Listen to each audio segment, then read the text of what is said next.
Bonjour à tous, ravi de vous retrouver aujourd'hui sur la Total Foot TV. On se retrouve aujourd'hui pour un tout nouveau rendez-vous dans cette Coupe du Monde 2022 au Qatar.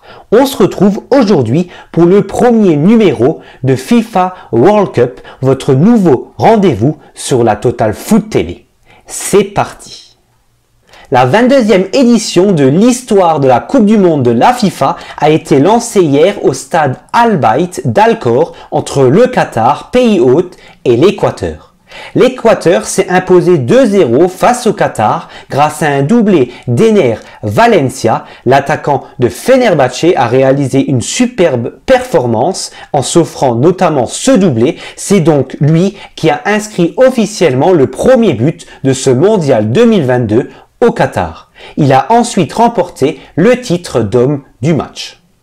Pour son premier match dans une Coupe du Monde, le Qatar s'est manqué d'entrée en s'inclinant face à l'Équateur. Le Qatar n'a pas cadré un tir dans cette rencontre.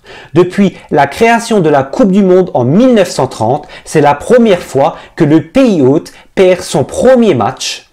Auparavant, nous avions assisté à 16 victoires et 6 matchs nuls. Les Qatariens tenteront de rebondir ce vendredi face au Sénégal.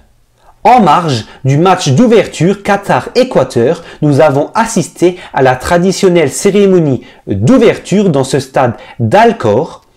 Nous avions assisté à une première partie sur un court-métrage basé sur la mer et les rêves, un court-métrage qui rappelait que cette Coupe du Monde est organisée pour la première fois dans un pays arabe.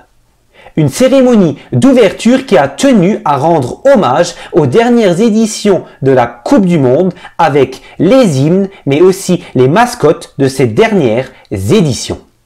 En tête d'affiche de cet événement inaugural, nous avons retrouvé l'acteur américain Morgan Freeman mais aussi un des membres du groupe de K-pop sud-coréen BTS.